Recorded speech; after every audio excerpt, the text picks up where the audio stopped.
Este video será un tutorial de cómo trabajar con las funciones de distribución para estimar eventos de diseño para el dimensionamiento de infraestructura hidráulica. Específicamente, veremos cómo podemos implementar la distribución Gumbel, la cual se mostró anteriormente la teoría en la parte de los conceptos, cómo podemos implementar la distribución Gumbel para poder definir eventos de diseño a partir de una serie histórica de precipitaciones máximas anuales en 24 horas.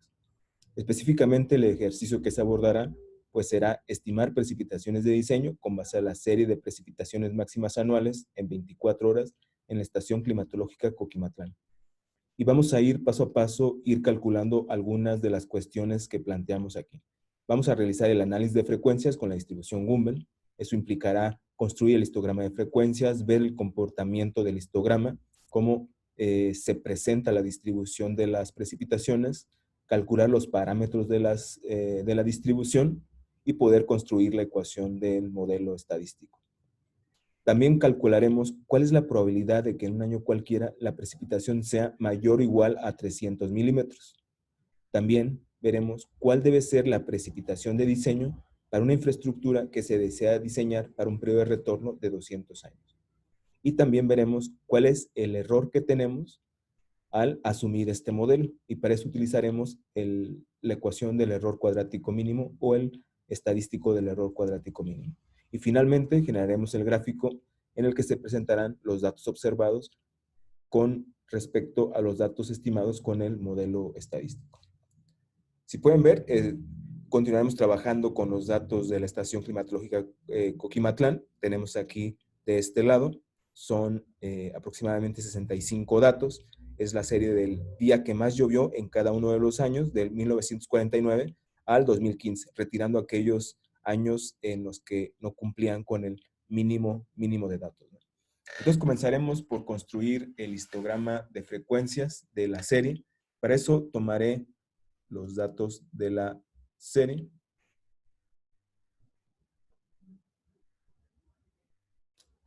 Y lo haremos de manera manual, sin utilizar todavía las funciones de Excel, ¿no? Solamente construyendo el histograma de manera manual. Bueno, ¿qué tenemos aquí? Tenemos los datos. Voy a aplicar un filtro para poder ubicarlos de mayor a menor. Pero lo voy a ordenar con respecto a la magnitud de la precipitación, con respecto al tiempo. En orden descendente, y aquí están ordenados los datos. Para yo construir el histograma, pues necesito identificar cuál es el valor máximo, el valor mínimo, con esto el rango. Voy a definir un número de clases de 12 para construir el histograma, y con eso puedo calcular el ancho de clase. Bueno, tengo la función máximo para poder identificar el máximo en la serie de tiempo, que será pues el 374, ¿no? Si fuera la serie de tiempo mucho más larga, más extensa, y no quisiera ordenarlos, puedo utilizar la función máxima. Puedo hacer lo mismo con la función mínimo, identificar el valor mínimo en la serie de tiempo.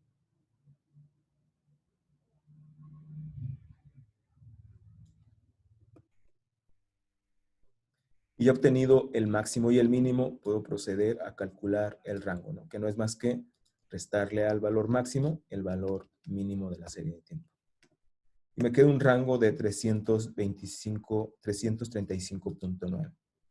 Como ya tengo definido el número de clases, si yo divido esto, puedo calcular cuánto va a ser el ancho de cada clase, ¿no? Son 335.9 dividido entre 12 clases.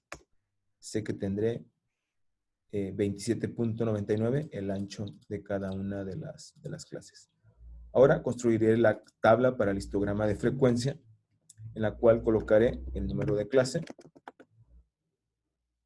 colocaré las clases, utilizaré dos renglones. Aquí calcularé el número de eventos. Aquí la frecuencia relativa y la frecuencia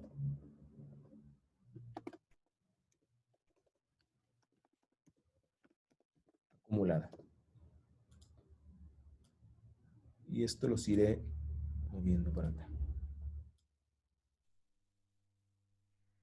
Bueno, ya con esto sé que voy a tener 12 clases en los que estará distribuido mi histograma.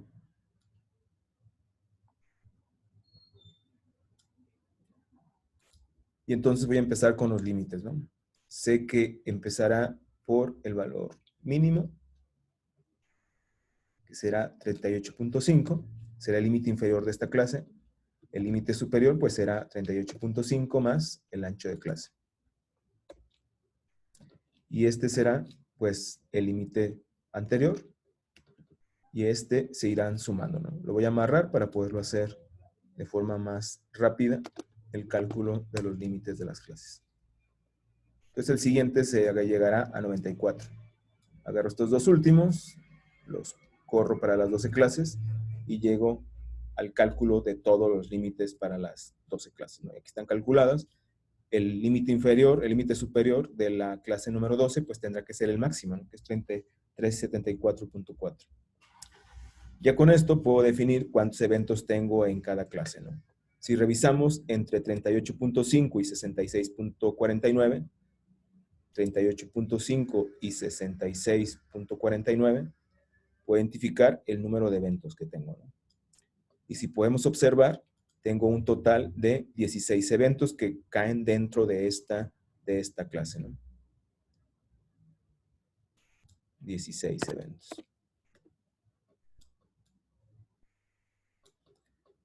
Después revisamos el siguiente intervalo, sería entre 66.49 y 94.48. Identificamos el número de eventos y identificamos 22 eventos. Tenemos 22 eventos que caen dentro de esta clase. Después revisamos cuántos tenemos eventos de precipitación máxima entre 94 y 122 y los identificamos y son 12 eventos. Lo voy a colocar de cada color para tenerlos identificados. Generalmente algo que es importante realizar en estos análisis es poder obtener o poder analizar cuál es el mes en el que se concentran estas precipitaciones máximas, si son en febrero, si son en septiembre, en octubre, cuál es el mes de mayor frecuencia de precipitaciones máximas, lo cual nos puede dar una idea de cómo es la hidrometeorología en la región, ¿no?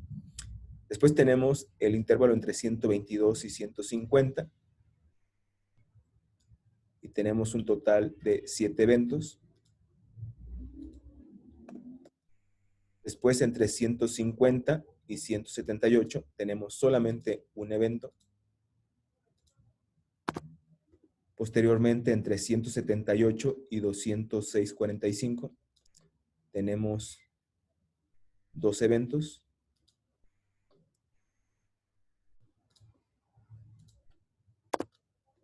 Vamos al siguiente límite, entre 206 y 234. 206 y 234, tenemos otros 2 eventos. Después, entre 234 y 262, no tenemos ningún evento. Entre 262 y 290, tenemos solamente un evento de precipitación.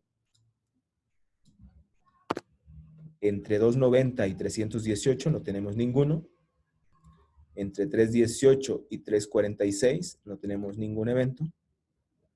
Y entre 346 y 374 tenemos 2 eventos. Que si recuerdan, cuando habíamos analizado el régimen climatológico de la estación, habíamos visto que estos correspondían a 2011, a octubre, que era el evento de Jovan, y 1959, que correspondía al evento del huracán México. Bueno, aquí ya tenemos el total.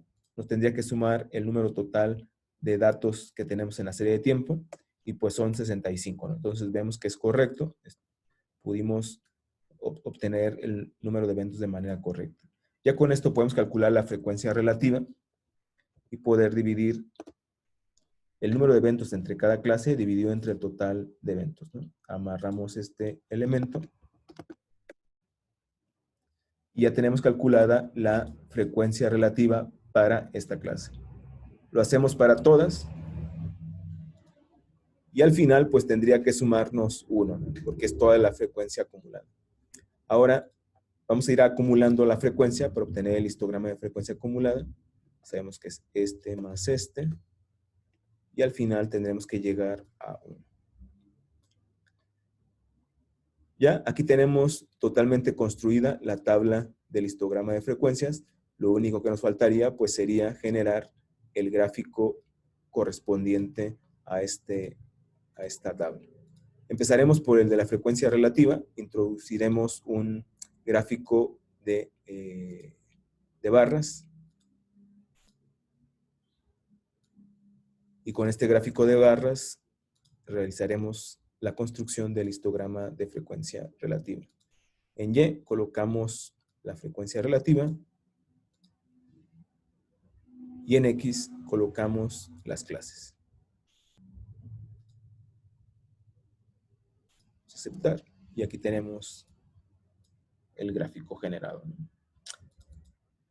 El nombre del gráfico es histograma de frecuencia. En este caso se refiere a la relativa. Y podemos ver cómo es el comportamiento de la distribución. Si ven, la distribución está sesgada a la izquierda. Se encuentra sesgada a la izquierda. Vemos que la distribución, si yo pudiera colocar un dibujo de cómo es el comportamiento de la distribución de los datos, podemos ver que la distribución tiene este comportamiento.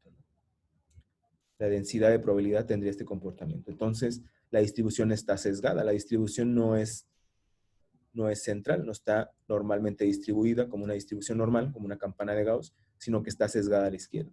¿Esto por qué es? Porque habíamos platicado en sesiones anteriores que los eventos máximos hacen que crezcan las colas de la distribución, ¿no?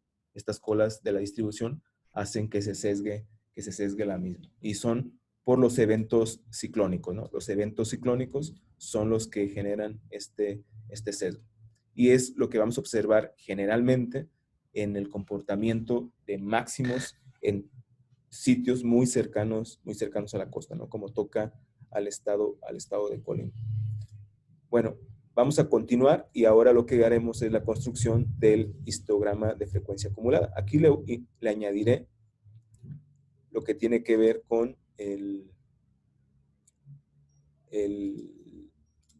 los ejes del gráfico. Lo editaré el gráfico para añadirle su eje Y, ¿no? Que es la frecuencia relativa. Y en este caso se la retiraré de acá para que el nombre sea más general del gráfico, que es el histograma de frecuencia. Y ya en el eje Y se puede ver que es la referida a la relativa. Ya con esto pasaremos ahora a construir el histograma de frecuencia acumulada. Lo único que haré es una copia de este mismo para construir el histograma de frecuencia. Solamente seleccionaré los datos y cambiaré la columna. En vez de la columna R, cambiaré a la columna S. Y con eso tengo calculado el histograma de frecuencia acumulada. Entonces aquí cambiaremos frecuencia acumulada. Y si ya revisaron la teoría, podrán ver que este histograma de frecuencia relativa corresponde a cuando yo haga el ajuste de una función de distribución, que la función de densidad de probabilidad se parezca a esto. O intentaré que el modelo trate de replicar esto.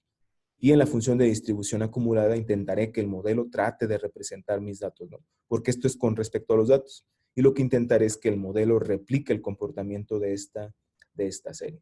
Bueno, aquí ya terminamos la parte del histograma de frecuencias. Ahora vamos a construir la curva de frecuencia. Para eso, ¿qué haremos? Tomaremos otra vez los datos de precipitación y los años. Copiar. Los traeremos aquí y los pegamos. Y entonces haremos la construcción de la curva de frecuencia. Borraré esto de aquí. Y entonces, para construir la curva de frecuencia, si recuerdan, necesitamos la ecuación de Weibull, que es esta que tenemos aquí, este elemento que está aquí, esta es la ecuación de Weibull, y aplicaremos esta ecuación para hacer su construcción. ¿Qué es lo que nos dice? Que necesitamos ordenar los datos de mayor a menor. Quiere decir que pierden el orden cronológico. Ya no me interesa el orden cronológico. Por lo tanto, esta columna pues la voy a obviar, ¿no?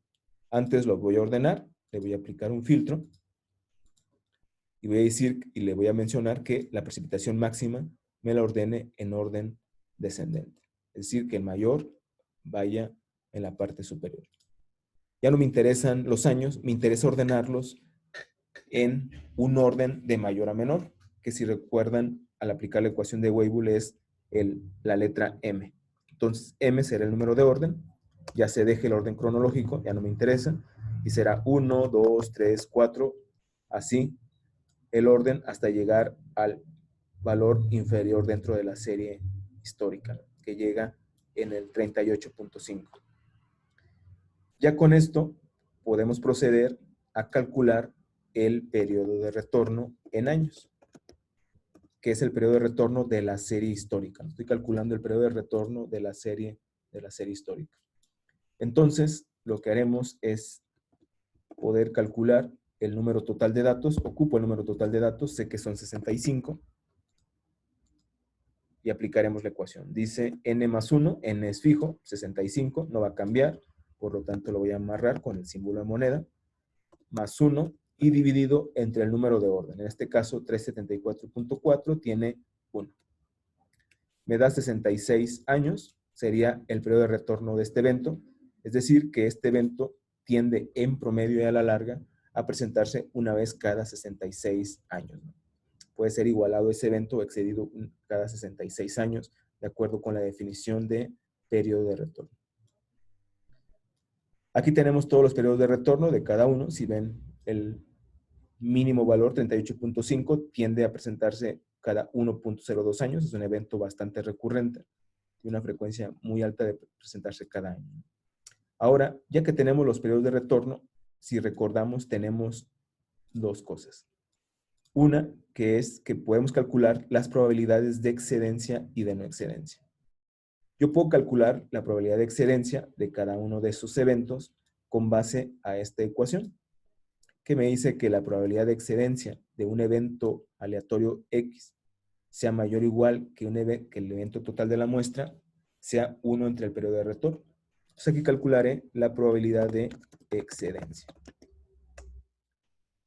Y para hacerlo, pues no tendremos más que dividir 1 dividido entre el periodo de retorno. Y con eso tenemos calculada la probabilidad de excedencia de este evento. Lo hacemos para todos los datos. Voy a barrer la fórmula. Y posteriormente calculamos la probabilidad de no excedencia. Aquí en esta probabilidad de no excedencia podemos hacer dos cosas. O calculamos con la ecuación que nos permita hacer ese cálculo, que me dice que es igual al periodo de retorno menos 1 entre el periodo de retorno, es decir, la probabilidad de que el evento sea menor o igual que un evento aleatorio X. Puedo calcularlo con esta ecuación o solamente restando, conociendo que la probabilidad vale 1, sería 1 menos esto, ¿no? Y con eso obtengo lo restante de la probabilidad y por lo tanto la probabilidad de no excedencia. O puedo calcularlo con esta ecuación, o si ya revisaron la teoría, también puedo calcularlo a partir de la función de distribución con el modelo que ajuste, aunque en este momento todavía no tenemos ajustado un modelo como tal. Aquí terminaría la parte de la construir la curva de frecuencia, solamente nos resta generar el gráfico. Vamos a generar el gráfico de la curva de frecuencia. Para eso vamos a ir a insertar, elegir un gráfico de dispersión. Y en este gráfico de dispersión insertaremos dos variables. En el eje de las X seleccionaremos el periodo de retorno y en el eje de las Y seleccionaremos la precipitación.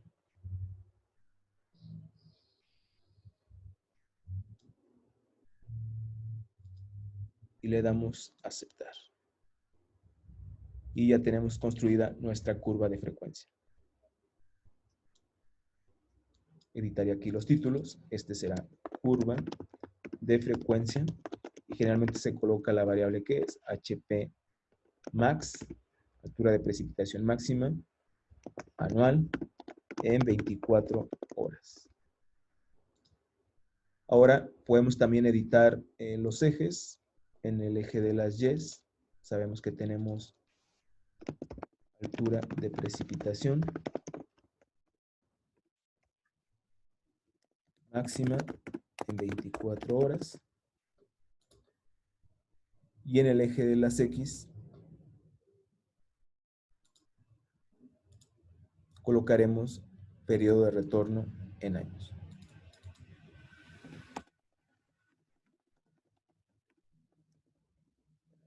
En escala de años. Generalmente algo que se suele hacer es colocar el eje de las X en escala logarítmica. Para eso iremos a editar el formato del eje y tendríamos la opción, está en base 10, colocaremos en escala logarítmica base 10 y ahí tenemos ya la construcción de la curva de frecuencia. Aquí ya tenemos este gráfico que es bastante importante porque con base a este nos dirá qué tan bien o qué tan mal se ajusta nuestro modelo estadístico. Bueno, hasta aquí termina esta parte, ya tenemos la curva de frecuencia. Ahora vamos a la parte de el ajuste de la función de distribución para terminar con el apartado 1, ¿no? Con la primera pregunta, ajustar la función de distribución. ¿Qué necesitamos para poder ajustar la función de distribución? Pues necesitamos calcular los parámetros. Me voy a traer las ecuaciones para poder calcular los parámetros. Si vieron la teoría, tenemos dos parámetros, tenemos el parámetro alfa, tenemos el parámetro beta, y estos a su vez vienen a partir de la media de la serie de tiempo y la desviación estándar de la serie de tiempo.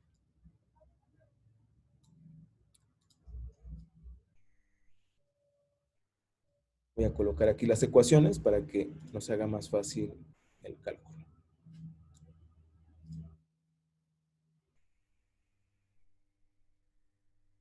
Entonces, ¿qué vamos a hacer? Vamos a calcular los parámetros de la función de distribución para empezar. Necesitamos alfa y necesitamos calcular beta. Bueno, ya que necesitamos calcular estos parámetros, previamente debemos calcular los estadísticos X testada y S, ¿no? Entonces vamos a colocar aquí abajo X y S. Media y desviación estándar de la serie de tiempo. ¿Cómo calculamos la media? Pues con la función promedio de Excel. Seleccionamos la serie de tiempo total y podemos obtener la media. Ya posteriormente vamos a calcular la desviación estándar también con las funciones de Excel. Desbest. Si ven, aparece la desviación de la muestra y de la población. Si recuerdan de su curso de estadística, nosotros trabajamos con la muestra, ¿no? Entonces seleccionamos dbest.m, que es la desviación estándar de la muestra, y seleccionamos la muestra de la serie de tiempo.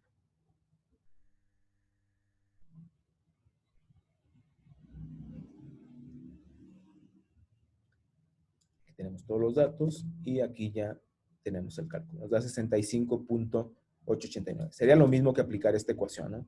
Es lo mismo, nada más que esta forma la hoja de cálculo ya lo realiza. Ya teniendo estos datos, ya podemos proceder al cálculo de los parámetros de la distribución. Entonces, calculamos alfa. Alfa será 1.2825 dividido entre la desviación estándar. Entonces, el parámetro alfa valdrá 0.194.644.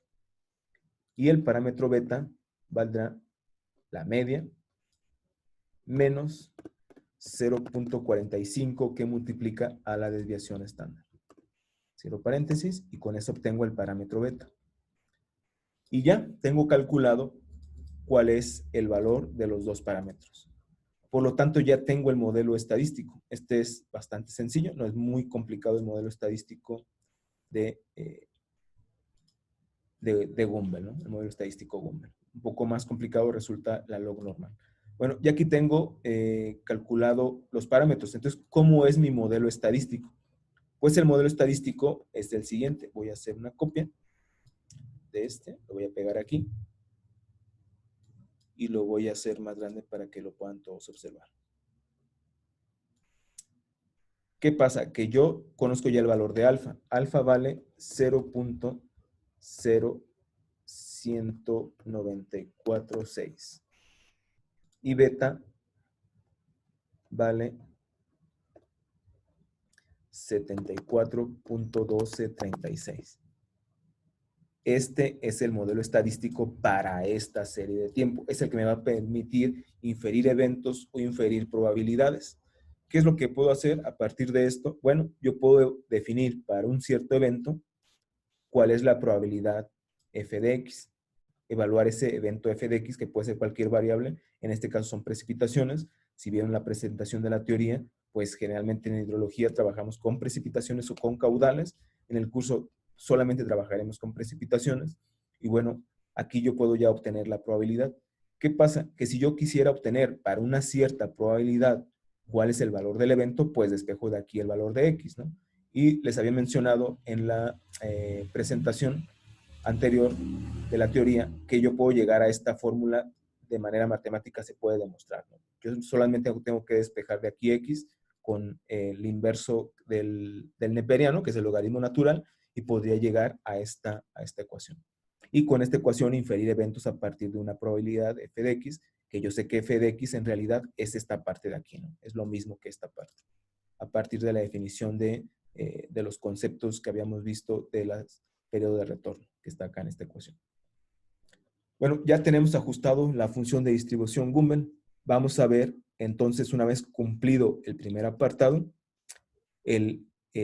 cuál es la segunda pregunta. Nos pregunta, ¿cuál es la probabilidad de que en un año cualquiera la precipitación sea mayor o igual a 300 milímetros en Coquimatlán?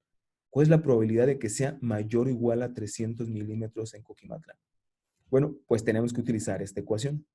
Y a esta ecuación tendríamos que incorporar aquí 300 milímetros. Entonces vamos a hacerlo. ¿Cuál es la probabilidad de que la precipitación HP sea mayor o igual a 300 milímetros? Y entonces para eso utilizaremos esta ecuación que está aquí, ¿no? La f de x. Evaluar la función de distribución en un evento aleatorio x. Entonces tenemos el número neperiano elevado a menos el número neperiano y este a su vez elevado a menos 0.1946 que multiplica a 300 menos 74.1236. Cierro paréntesis, coloco el signo igual para que haga el cálculo, cierro el paréntesis final y hago la evaluación.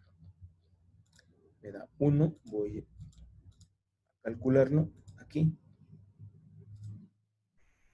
y me da una probabilidad de, lo reviso, 0.0, faltó aquí un valor, 0.1946 y aquí está. Me da una probabilidad de no excedencia. Esto lo que me permite calcular es la probabilidad de no excedencia. Por lo tanto, lo que calculé no es HP mayor o igual que 300. Lo que yo calculé con este punto 98 es HP menor o igual que 300 milímetros. Es decir, yo estoy calculando aquí la probabilidad de que la precipitación en un año cualquiera en Coquimatlán sea menor o igual a 300 milímetros. Es una probabilidad de 0.9877. Ahora, sí, para poder contestar la pregunta, ¿cuál es la probabilidad de que la precipitación sea mayor o igual que 300 milímetros? Pues lo puedo calcular de dos formas. Una, 1 menos la probabilidad de no excedencia, y me dice que es de 0.0123, o lo puedo calcular también a partir de los periodos de retorno. Bueno, esta es la probabilidad que me solicitan ahí. En un año cualquiera en Coquimatlán, la probabilidad de que lluevan más de 300 milímetros en un día es de 0.0123. Es una probabilidad muy baja, pero es una probabilidad de que puede ocurrir en un año cualquiera, ¿no? Esta es la probabilidad. Entonces, yo podría evaluar la probabilidad para cualquiera. Imagínense que alguien dice, bueno, ¿y cuánto es para 100? ¿Cuánto es la probabilidad para 100? Bueno, vamos a hacer una copia y lo calculamos para 100 milímetros. ¿Qué tendría que pasar con la probabilidad? ¿Qué tendría que pasar con la probabilidad? Bueno, de acuerdo a los conceptos de estadística y a los modelos estadísticos y la probabilidad, esta probabilidad de que exceda esos 100 milímetros en un año cualquiera tiene que subir. Vamos a ver si es cierto que esta va a subir y el 0.9867 tiene que bajar. Bueno, en vez de 300 utilizamos 100 y ven que la probabilidad de que lluevan 100 milímetros en un año cualquiera en Coquimatlán se incrementó hasta 0.4536, ¿no? Esto es con base a este modelo, pero nosotros podemos tener otro tipo de modelos. Y en el curso veremos dos, solamente Gumbel y la distribución log normal. Bueno, hasta aquí ya hemos contestado esta pregunta. ¿Cuál es la probabilidad de que un año cualquiera lluevan más de 300 milímetros en Coquimatlán? O igual, ¿no? Dice, ¿cuál debe ser la precipitación de diseño, la pregunta 3, para una infraestructura que se desea diseñar para un periodo de retorno de 200 años? ¿Cuál debe ser esa precipitación de diseño? Vamos a contestar a esa pregunta en la parte inferior. Para esa no necesitamos utilizar esta ecuación. Para esa pregunta necesitamos utilizar esta ecuación, la ecuación de inferencia de eventos. Esta es para inferir probabilidades, la de abajo para inferir eventos. Entonces vamos a hacerlo, ¿no? Vamos a colocar aquí para qué evento necesitamos. Para un periodo de retorno de 200 años. Yo requiero calcular esto. Entonces, en esta ecuación que está aquí, incorporaremos beta, incorporaremos alfa y le incorporaremos el periodo de retorno de 200 años. Entonces le colocaremos HP para un TR igual a 200. ¿Cuánto me da? Y aquí introduciremos la ecuación. Será beta, vamos a agarrar el parámetro beta, menos 1 entre alfa, 1 dividido alfa, el parámetro alfa, y esto a su vez se está multiplicando, si ven aquí está multiplicando, a logaritmo natural de menos logaritmo natural del periodo de retorno, 200 menos 1 dividido entre periodo de retorno.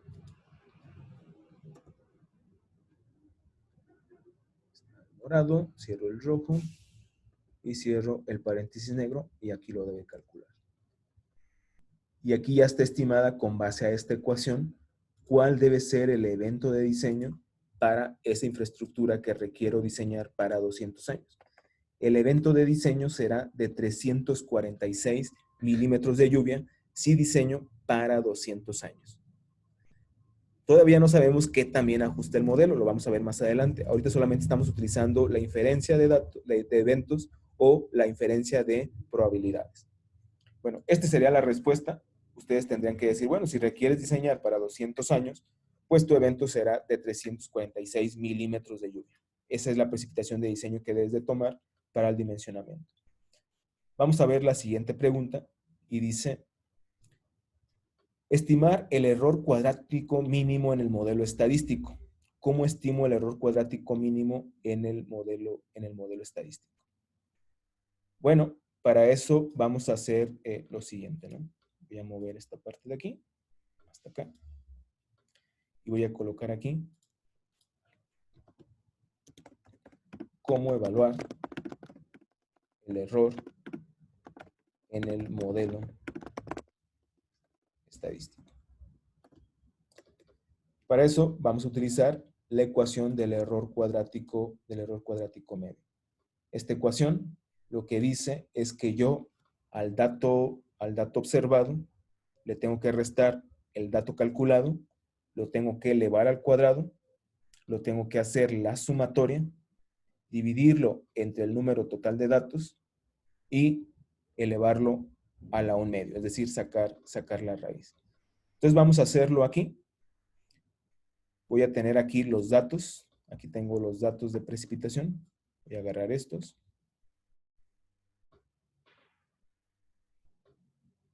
Y bueno, voy a agarrar incluso con todo, con las probabilidades para ya hacerlo más fácil. Voy a dar copiar. Lo voy a traer al mismo nivel. Está en 15.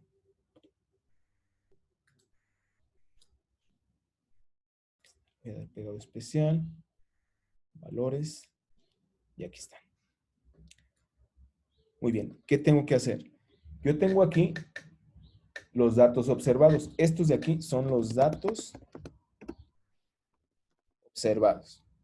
Ahora, ¿cuáles son los datos calculados para poder calcular la ecuación? Voy a escribir la ecuación acá de este lado, como es la ecuación. Voy a ir aquí en insertar. Voy a pedirle que me inserte una ecuación. Voy a generar aquí la ecuación. La ecuación dice que el error cuadrático mínimo es igual a la raíz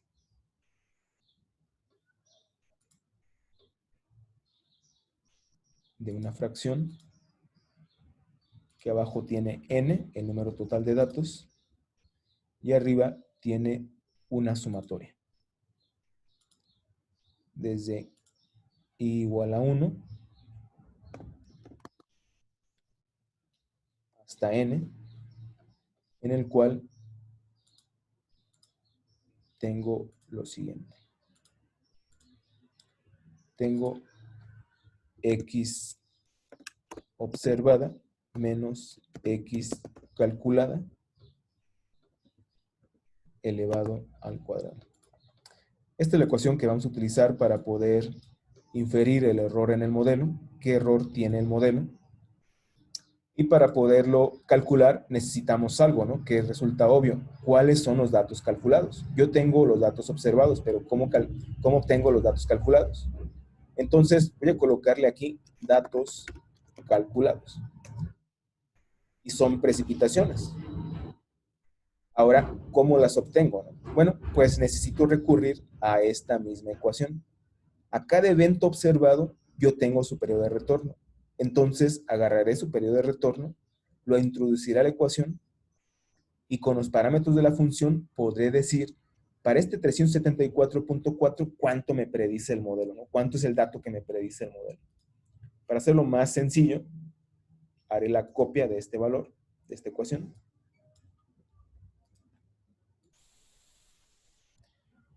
Y la incorporaré aquí.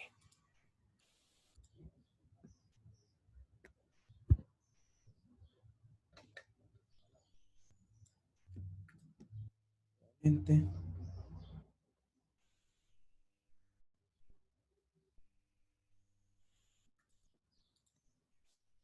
está. Solamente tengo que mover el periodo de retorno. Ya no es este. Es este de 66. Y entonces tengo aquí el dato. Para un valor de 374.4, el modelo estadístico de Gumbel me predice un dato de precipitación de 288. Si ven, hay un error. No es exacto. Lo voy a calcular para todos. Bueno, no están amarrados los parámetros. Voy a amarrar los parámetros con el símbolo de moneda para poder correr la ecuación, ¿no? Amarro alfa y beta y ya está. No solamente dejo libre el periodo de retorno para que pueda irse moviendo. Aquí tengo los datos y aquí tengo los datos calculados. Si ven, el modelo estadístico me permite predecir unos datos y pues tengo otros son los observados. Ahora, voy a aplicar la ecuación para poder calcular ese error, ¿no? Lo primero que calcularé es el dato observado menos el dato calculado y elevado al cuadrado. Entonces, aplicamos la ecuación, sería dato observado menos el dato calculado, esto se elevado al cuadrado, y lo aplicamos para para todos.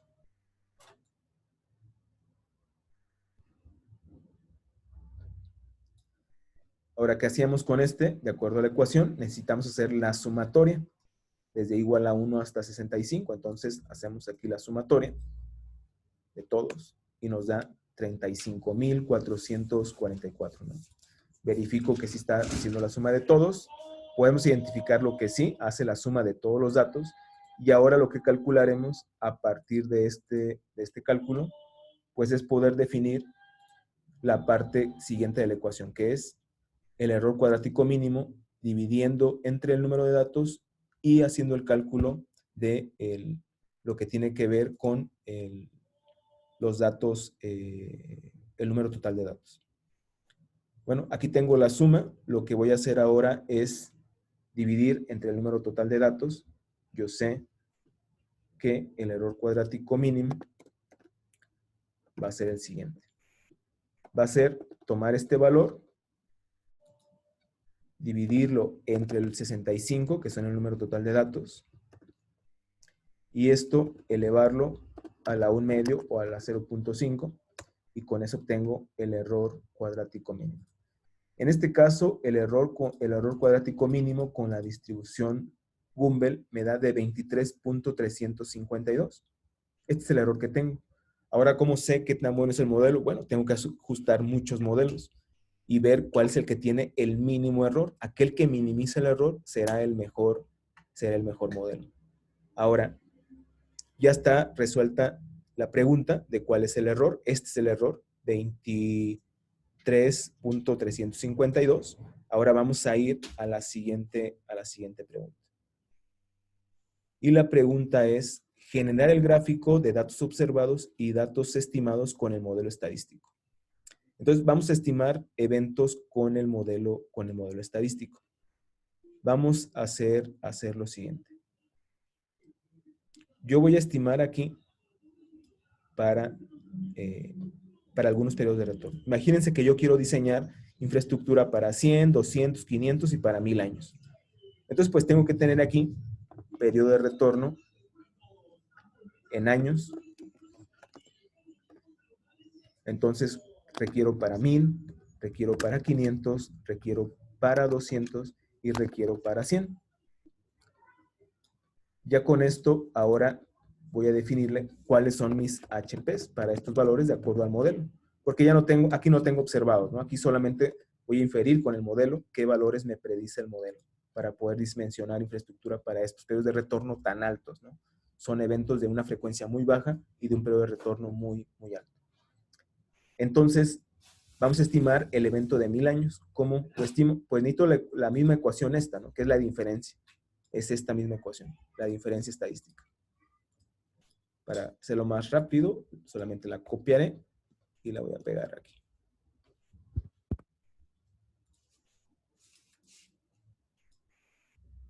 Solamente cambiaré el periodo de retorno. Ya no me interesa el de 66. Si recuerdan, ese estaba calculando para 66 años. Ahora me interesa para 1000 años.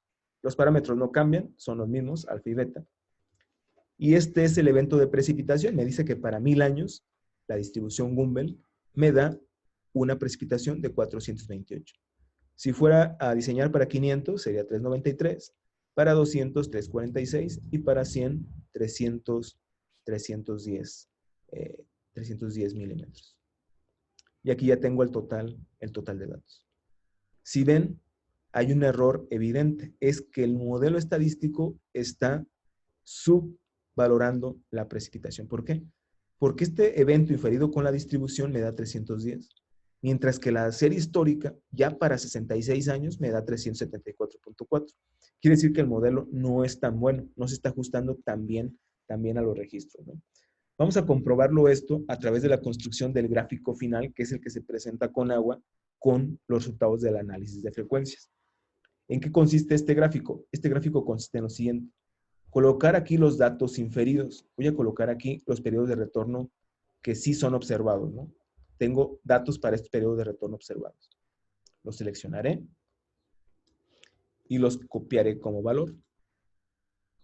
Los pegaré aquí. Pegar. Y ya están. Ahora, yo sé que aquí van a estar los calculados Gumbel, y aquí van a estar los observados. Las dos son precipitaciones, pero pues la diferencia es que unos son calculados con el modelo estadístico y otros son los observados. Ahora, ¿dónde están los observados? Los observados son estos datos.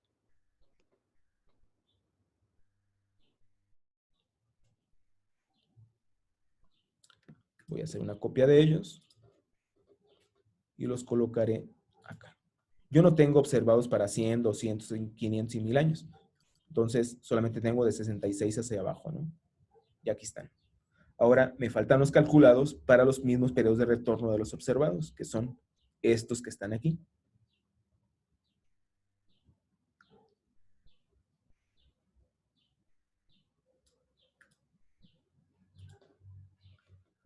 Voy a colocar aquí en la parte inferior, pegado especial, valores, porque estos sí son a partir de una ecuación.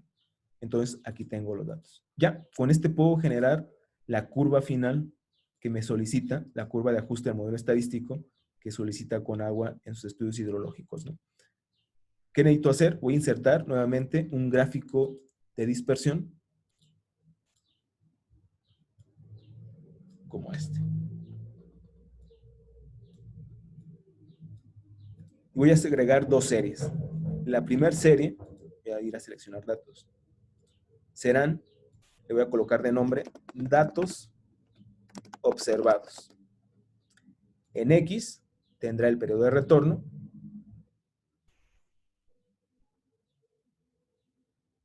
desde 66 hasta 1.02 y en Y tendrá los datos de las precipitaciones observadas, que va de 374.4 a 38.5. Agrego una otra serie y le voy a colocar datos Gumbel o modelo estadístico.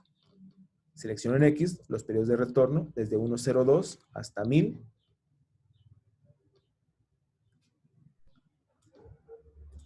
Y en Y los datos calculados.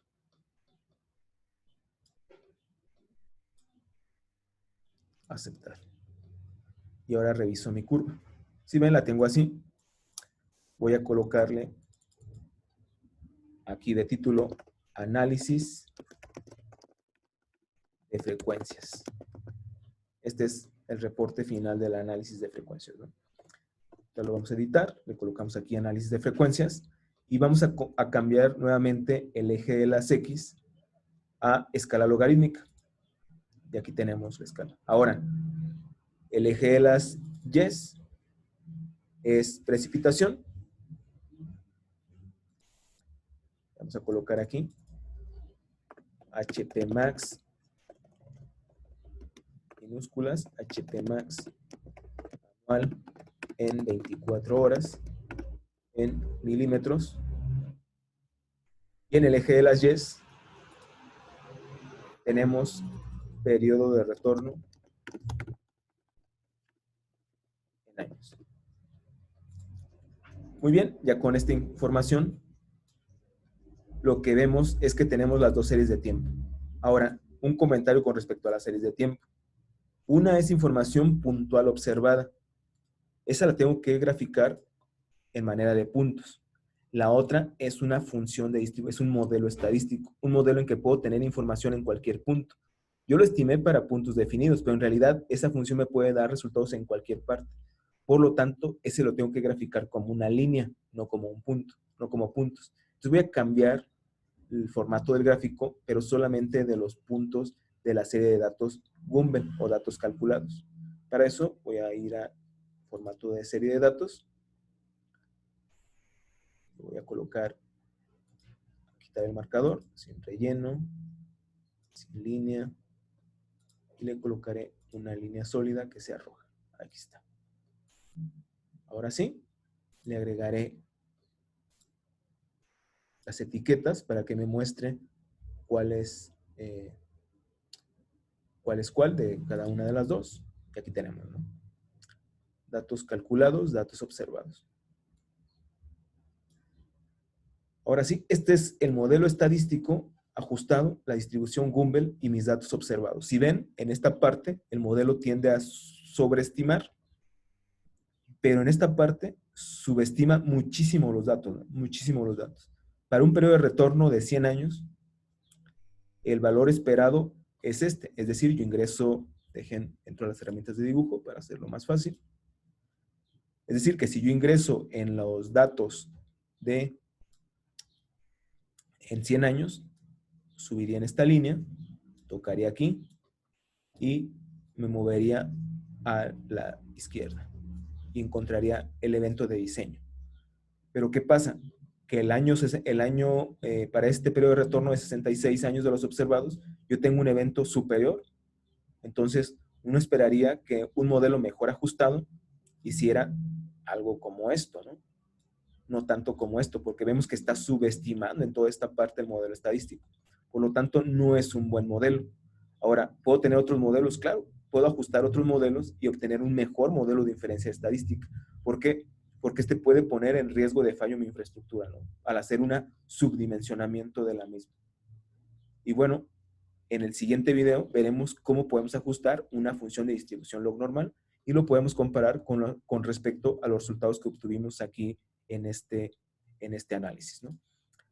Hasta aquí vamos a dejar este video tutorial del ajuste de la función de distribución Gumbel y el análisis de frecuencias, ¿no? Una vez contestadas las 5 preguntas que se plantearon, y ya por último hemos generado el gráfico de datos observados y datos estimados con el modelo estadístico y específicamente con el de datos de Gumbel.